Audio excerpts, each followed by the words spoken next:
নির্বাচন কমিশনের শুনানিতে বিএনপির হামলার প্রতিবাদ জানিয়ে দলটির সহ আন্তর্জাতিক বিষয়ক সম্পাদক ব্যারিস্টার রুমিন ফারহানাকে গ্রেপ্তারের দাবি তুলেছে জাতীয় নাগরিক পার্টি এনসিপি।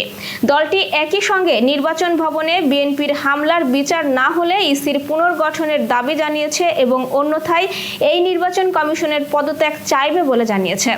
আজ বিকেলে রাজধানীর আগারগাঁওয়ে নির্বাচন ভবনে আয়োজিত এক সংবাদ সম্মেলনে এনসিপির নেতারা এসব দাবি জানান। এ সময় দলের যুগ্ম মুখ্য সংগঠক আতাউল্লাহ বলেন, রুমিন ফারহানার নেতৃত্বে ও নির্দেশে আমাদের ওপর হামলা হয়েছে। হামলা ঠেকাতে নির্বাচন কমিশন ব্যর্থ হয়েছে।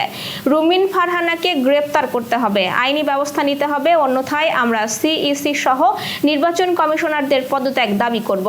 এ সময় এনসিপির মুখ্য সংগঠক হাসনাত আব্দুল্লাহ বলেন, বিএনপির আওয়ামী লীগ বিষয়ক সম্পাদক হচ্ছেন রুমিন ফারহানা। হোন্ডা গুন্ডা নির্বাচনকে আমরা ভারতে পাঠিয়ে দিয়েছি।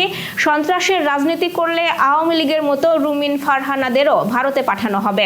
হাসনাত আব্দুল্লাহ আরও বলেন, আওয়ামী লীগ পণ্য যাদের মনে হয় তাদের মধ্যে রুমিন ফারহানা অন্যতম। উনি সবসময় বলে থাকেন বিগত 15 বছর নাকি উনি অনেক ভালো ছিলেন।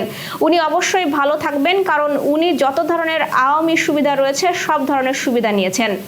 এর আগে বিকেলে ত্রয়োদশ জাতীয় সংসদ নির্বাচনের সংসদীয় আসনের খসড়া সীমানা নিয়ে দাবি, আপত্তি ও শুনানিতে ব্রাহ্মণবাড়িয়া 2 ও 3 আসনের পক্ষে বিপক্ষে বিএনপির 2 গ্রুপের মধ্যে হাতাহাতি ও ব্যাপক হট্টগোল হয়।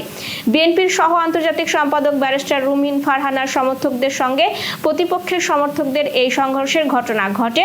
পরে শোনা যায় বিএনপির পাশাপাশি এনসিপি নেতৃবৃন্দের সঙ্গেও ঘটেছে একই ঘটনা।